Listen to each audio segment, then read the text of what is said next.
Hello, this is Alchemist 2, and I'm going to be recording the second part to Anti-Gravity. From Julian Rhett's archives, January 1st, 2009. It all began in 2008 when I noticed my normal lifestyle had begun to take upon an unusual turn once I received a mysterious golden Triforce engraved with an all-seeing eye. I realize this sounds like a nightmarish version of the Legend of Zelda, but this had nothing to do with the realms of fantasy. This adventure I partook in had me walking beyond the Milky Way and telepathically interacting with beings known as the Soldats. Since that time, I have learned their true purpose and what they are here for. Sadly, I wasn't chosen to be the recipient of their items, or their documents, which they never really revealed to me as to why they had me bear custody of them for a time. The Soldats and planet Solda are both very mystical and enigmatic places, and this goes beyond my logical way of thinking and understanding matters. However, since little Stella came into our life, mind you, she's much older now and bigger. In fact, only recently she celebrated her 8th birthday, and as far as I can see, she inherited her aptitude for research from me and her avid love of books from her lovely mother. But she is by no means a usual child. I knew this as soon as the nurse handed her to us. She had a silver aura that I could actually visualize, and Catherine noticed it as well. Neither one of us had experienced such a thing before, but these metaphysical occurrences were only the beginning of even more strangeness I could hardly describe. February 14th, 2009. Stella seemed to have a better time explaining everything to me. What happened to you was simply a preliminary. They were seeing if you were responsible and could be trusted. They had been judging your character and weighed time just so and contacted you when it was necessary. Stella often answered me without my lips moving. I had known of telepathy before and experienced it with the Soldats, but now I was becoming paranoid, even unnerved. Why is all this happening? The answer is complex, Dad. In future days, I'll have to plead with the emissary of Solda to help save our planet from possible destruction. Actually, in essence, our Earth is already dying, Stella said, her dark blue eyes unflinching but full of forming tears. I knew that with information like this, people would panic. I wasn't certain as to why I hadn't been appointed as the one that would try to plead with Solda to gain wisdom from them, or maybe sanctuary. To be quite honest, I was confused. At one time, I thought they were generous and understanding, but now my emotions had become mixed. I knew it was risky to let anyone in my research team on global warming to have wind of the information that had come from my daughter's lips. I knew full well the information was coming from the Solda themselves, but why Stella herself was a chosen ambassador for humanity had left me puzzled and aggravated.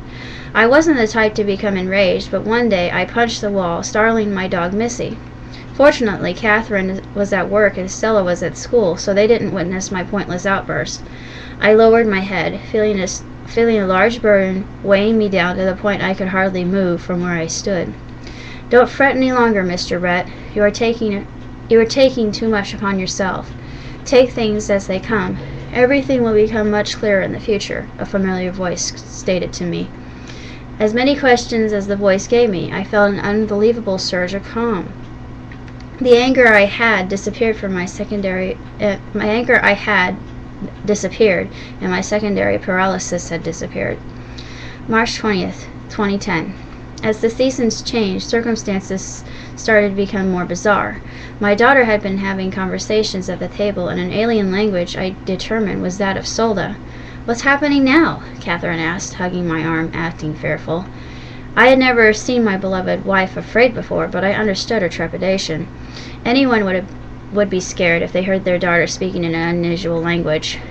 If my guess is correct, she's begging the Solda for their help. Apparently, our planet is in worse shape than I originally calculated, I surmised. My team's research had concurred that the planet was dying at an increased rate due to the carbon emissions that humans had produced during the Industrial Age. Our activity was so destructive that it was about to cause a mass ice age that would freeze everything in its path. It was unlikely that anyone or anything would survive the snowball effect, or that anything would revive after the planet thawed. Then again, Would there be anything left left of the planet after a massive quake shook the planet that caused California to split from the United States? More quakes would come after that, tearing Florida from its base, and lots of people would be killed due to falling buildings and debris. Unfortunately, these things were about to occur rather soon, much sooner than I had originally anticipated.